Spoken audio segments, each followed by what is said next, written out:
देखिए, ये justice Rohini commission set हुआ था 2-3 साल पहले, तो इसका एक्सटेंशन करते जा रहे हैं। तो ये किस लिए सेट किया गया है? ये सेट किया गया है sub categorisation of other backward caste groups, मतलब ओबीसी का सब कैटेगराइजेशन करना है। देखिए, ओबीसी को 27% कम वो मिला हुआ है रिजर्वेशन। तो अगर ओबीसी में देखें तो कास्ट सबसे ज़्यादा कास्ट ओबीसी में ही हैं, और कुछ कास्ट बहुत गरीब हैं, कुछ कास्ट अच्छी हैं फाइनेंशियली, इकोनॉमिकली, है ना? तो इस तरह से अगर देखा जाए तो उसमें ही 27% में किस कास्ट को कितना कितना मिलना है ना, ग्रुप ऑफ कास्ट को बेसिकली। तो इसके लिए जस्टिस रोहिणी कमीशन को सेटअप किया गया है।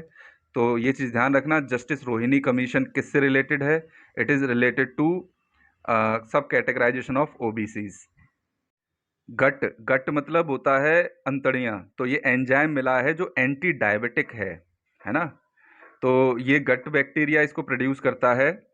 अभी लेकिन ये पता नहीं चला है कि कौन सा गट बैक्टीरिया है जो इसको प्रोड्यूस करता है। तो चूहों में इस तरह पे ये लोग खोज करने में लगे हैं। इसका बस नाम ध्यान रखना, the host derived DPP4 is an important therapeutic target for type 2 diabetes. Type 2 diabetes ही सबसे कॉमन होती है वर्ल्ड में, है ना? सबसे ज़्यादा यही होती है लोगों को, है ना?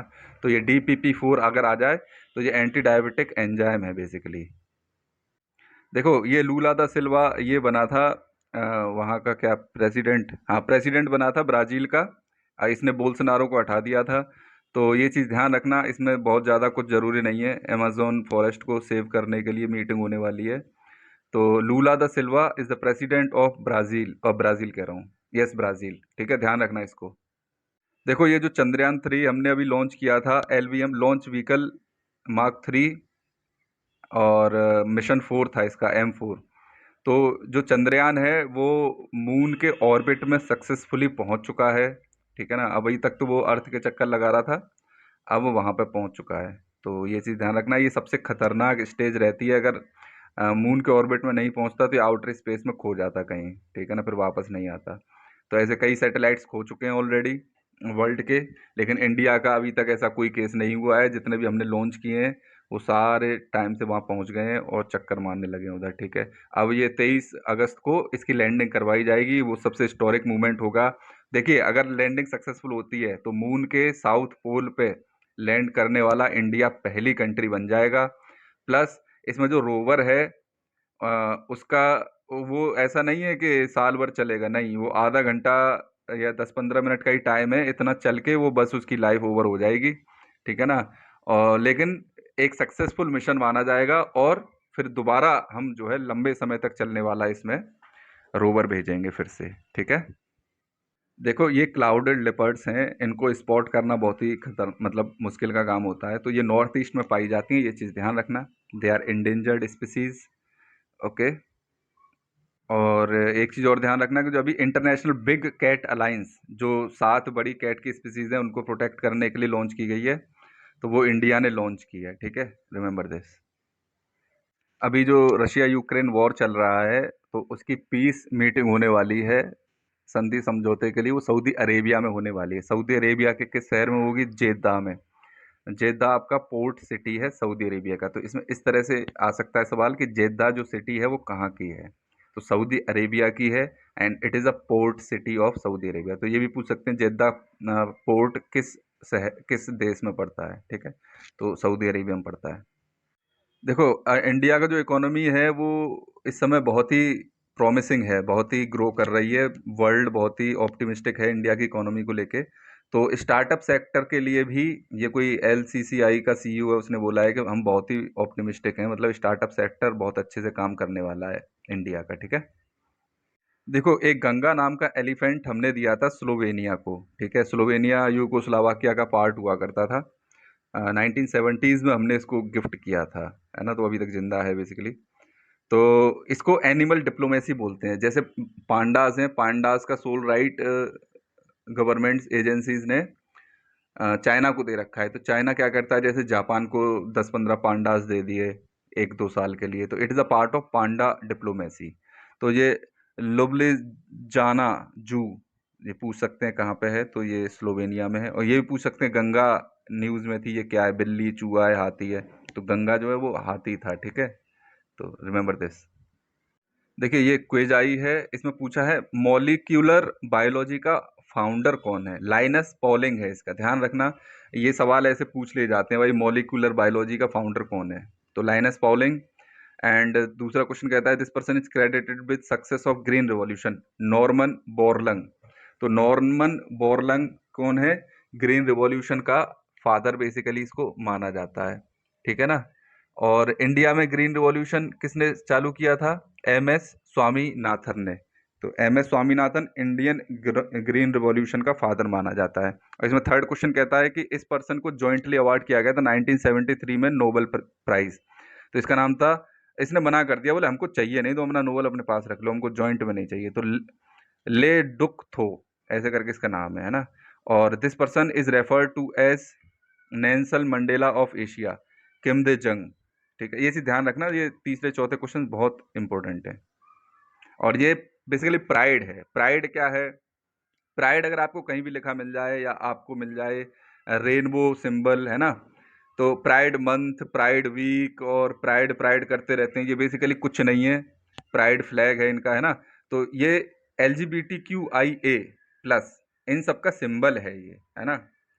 तो ये लोग प्राइड प्राइड करते रहते हैं और कुछ नहीं है अपना, हमको ये राइट चाहिए वो चाहिए, जबकि जो भी चीज़ आप देख लेना इसको, है ना। L मतलब होता है lesbian, G for gay, B for bisexual, T for transgender, Q for queer, I for intersex, A for asexual. Plus करके मतलब इसमें और भी ऐड हो सकते हैं, कोई दिक्कत की बात नहीं है। लेकिन अगर प्राइड से रिलेटेड कुछ भी चीज़ आती है या फिर रेनबो से रिलेटेड कुछ भी चीज़ आती है तो आप समझ जाना कि ये इन सब लोगों की बातें चल रही हैं इसमें, ठीक है।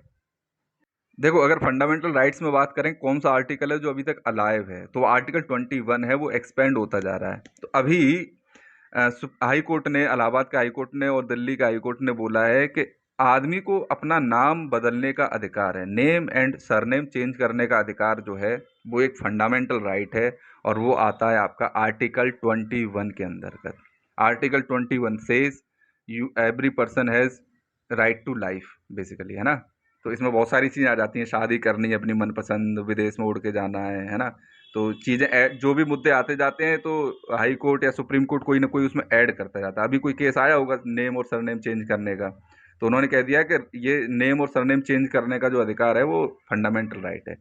तो इसमें कई तरह सवाल आ सकता है कि right to change the name is a right, fundamental right है, कॉन्स्टिट्यूशनल राइट है या स्टेचुटरी राइट है, तो कैसे भी सवाल पूछ सकते हैं। तो इसका आप ध्यान रखना कि ये आपका एक फंडामेंटल राइट कर दिया गया आर्टिकल 21 के अंदर।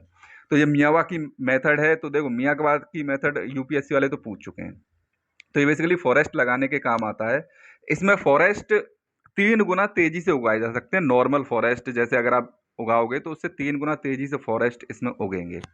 इसमें क्या करते हैं कि नेटिव स्पीसीज की कई सारी स्पीसीज, 1-2 दर्जन स्पीसीज को ले आते हैं पेड़ों की को, और उनको एक साथ लगाते हैं, जिससे कि वो इकोसिस्टम है ना वो बहुत जल्दी डेवलप हो जाता है। जैसे अगर आप रेन फॉरेस्ट लगा रहे हो तो रेन फॉरेस्ट में जितने भी पेड़ और छोटे मोटे जो भी मिलते हैं उन सबको एक साथ इंट्रोड्यूस करवा देंगे, तो वो जो इकोसिस्टम है वो बहुत जल्दी ग्रो होगा, ठीक है। तो इसमें मुंबई में इस तरह की मेथड से फॉरेस्ट लगाने की बात चल रही है, और इंडिया में कई जगह लगा भी चुके हैं और वर्ल्ड इसको बहुत फॉलो करता है, ठीक है। तो Miyawaki method is a method to grow forest. Miyawaki एक एग्रीकल्चरिस्ट मान लो या इसको साइंटिस्ट मान लो या तुम इसको जोग्राफर मान लो, तो ये वहाँ का था, उसके नाम पे ये पड़ा हुआ है, जापान का।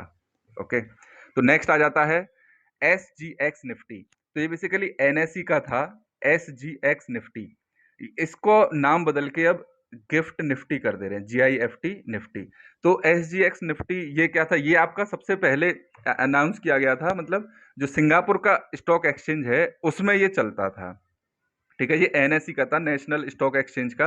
अब नेशनल स्टॉक एक्सचेंज ने क्या किया है कि बोला हम अब अपना ये SGX निफ्टी है इसको सिंगापुर से ख़त्म कर देते हैं, इसका नाम बदल के गिफ्ट निफ्टी करके इसको हम गिफ्ट सिटी, जो हमने गुजरात के गांधीनगर में, G for Gujarat, G for Gandhinagar, G for gift city, उसमें हमने गिफ्ट निफ्टी के नाम से इसको रजिस्टर करवाया है। तो ये चीज़ ध्यान रखना, गिफ्ट निफ्टी किसका है ये भी पूछ सकते हैं, निफ्टी का वो NSE का है ना। और कहाँ से कहाँ आया है, तो गिफ्ट सिटी में इसको वो किया गया है। इसमें इंटरनेशनल फाइनेंशियल ट्रांजैक्शंस जो भी है वो सारी चीज़ें देखी जाएंगी। शेयर आप अपलोड, शेयर्स कंपनीज़ के हैं, इंटरनेशनल कंपनीज़ के, वो इसमें वो किया करेंगे, ट्रेडिंग हुआ करेगी बेसिकली, ठीक है, ये चीज़ ध्यान रखना।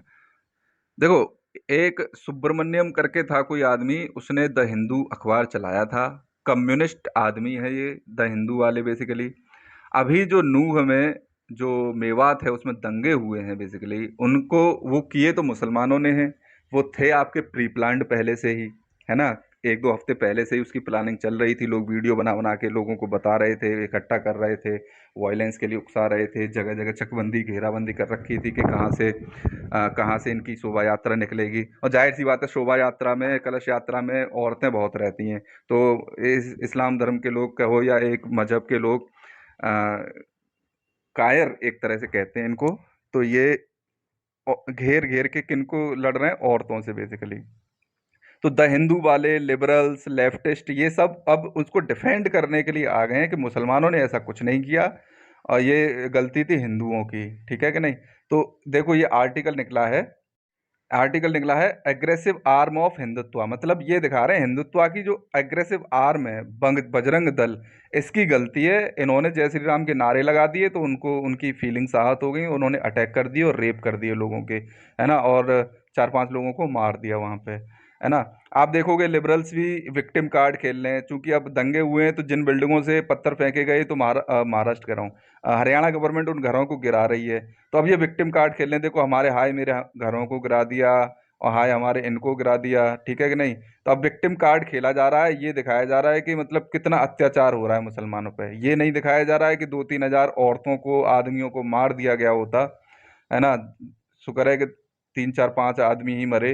इतने गाड़ियों को जला दिया, इतनी बसों को जला दिया, इतने मतलब घरों को जला दिया, ये सब कोई नहीं देखता है। लेकिन अब जो है विक्टिम कार्ड खेलने के लिए ये लोग आ गए हैं। तो ये चीज़, इस सबसे बचना है आपको। और